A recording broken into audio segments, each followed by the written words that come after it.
Pompelmocello. Pompelmocello.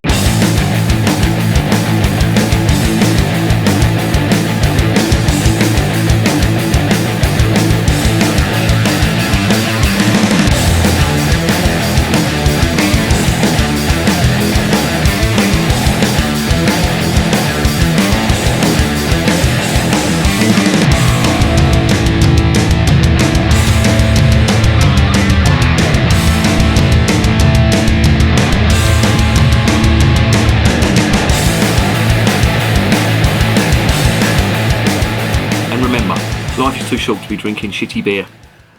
Welcome to another edition of Bands, Bikes and Booze Reviews. I picked up a can of this Siren Brewery Pompelmocello today. I've had quite a few of their beers before and they are absolutely great at what they do. And this looked amazing. It's a juicy grapefruit sour IPA. I've never heard of anything like that, but that's what sold it to me. I love sour beer, I love IPAs, so this stuff looks just the ticket. As I say, Siren are a great brewery and they seem to be quite popular in the supermarkets. They are available, their beers are available in Tesco and Morrison's, and indeed I picked this up from Morrison's today. And as I say, the description of this beer on the side of the can really did make me want to try this, because as I say, I love my sour beers, I love my IPAs, I like the fruity style IPA beers, and mixed in with a bit of sourness, you cannot go wrong. So I'm not even going to go into what Siren do and all that. You can get that on some of the other videos I've done. I just want to try this beer, so I'm going to shut up and I'm going to get this open.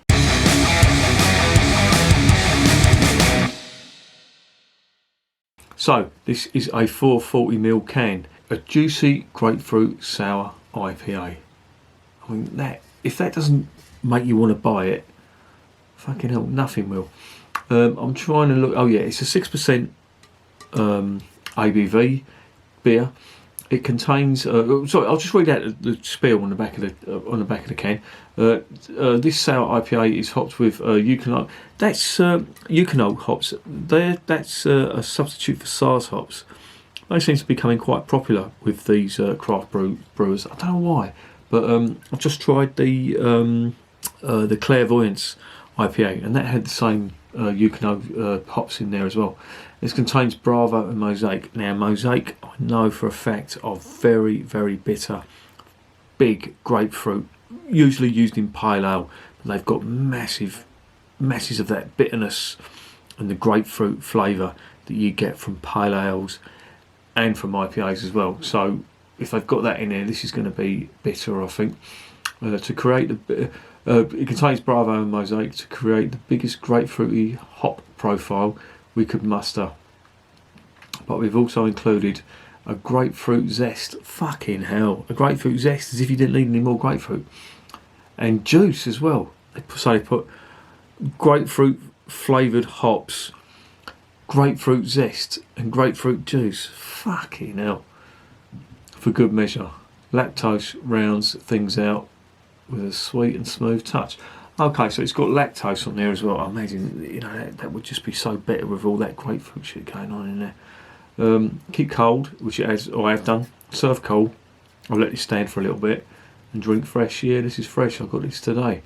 Ingredients: water, malted barley, wheat, lactose, hops, grapefruit zest, grapefruit juice, yeast.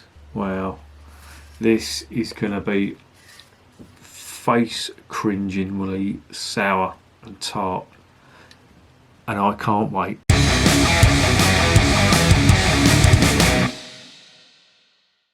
Okay, let's get this open. Right, on the nose, out of the can. Dare I do this? I'm sure I've got some hairs up my nostril. This is probably going to burn them all off. And surprisingly, it hasn't. I'm getting some sourness on there and not a lot of grapefruit, which is a bit of a disappointment, to be honest. Yeah, this like sort of sour yeast esters on this. Not a lot else. Wow, that's really disappointing. But you know, I'm not going to judge a beer on the aroma out of the can. Let's get it into the glass.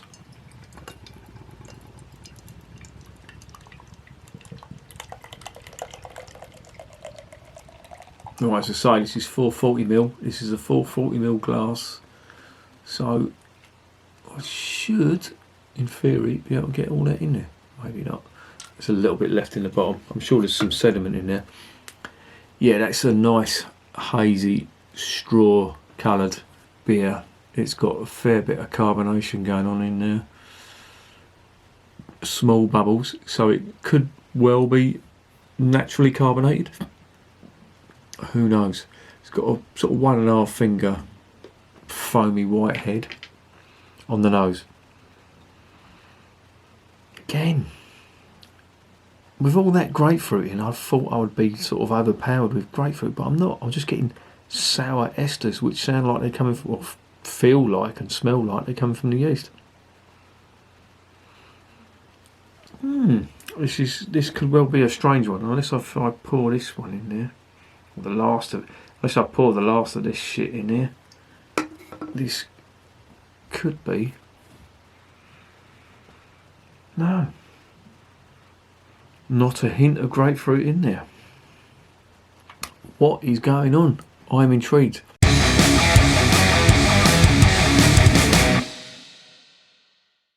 Let's stop gassing and let's start drinking.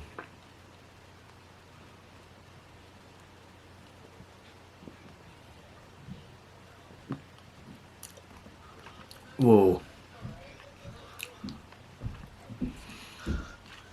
Whoa. Now that is sour. That really is. It reminds me of a Belgian Hoozer. It's that, you know, when people talk about crisp, you know, they talk about lagers being crisp. Lagers are not crisp. This is crisp. That is one way to describe it, because it is bitter, yeah, but sourness is off the scale on this. And I love my sour beers. I really do. And this is reminding me of a Belgian Hoozer, or Gers, as they say in the French part, the Walloon part. As I was told the other day by the fella off the Craft Brew channel, very knowledgeable fella. Check him out. Very knowledgeable geezers, the pair of them. And yeah, this is really nice.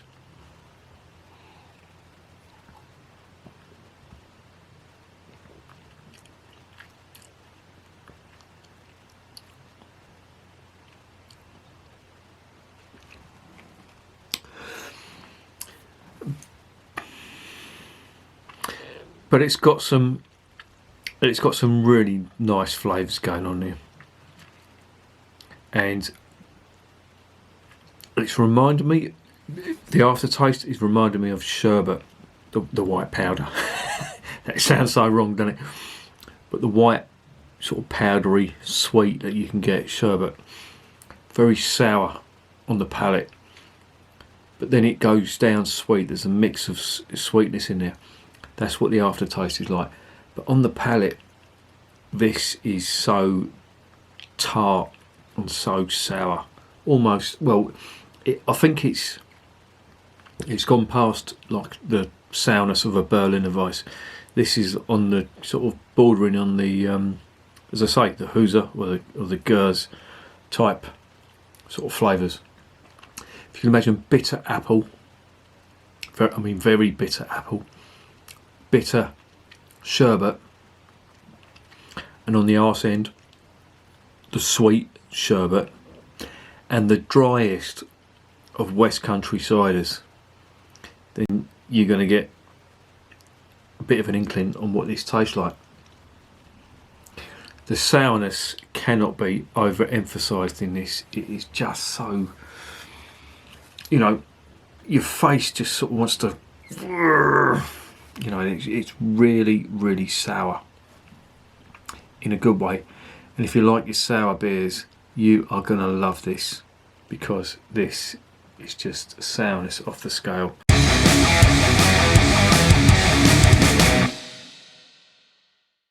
If you are a fan of Berliner Weiss, if you are a fan of Huser or Gers, I know I keep going over this, but that's what it's reminding me of. If you're a fan of them styles of beer, if you're a fan of like the American sour beers, you are going to absolutely love this. I am a fan, and I absolutely love this. Sour? Is that even a word? Sour, more sour. I don't know. But put it this way, it's fucking sour. Well, I love it.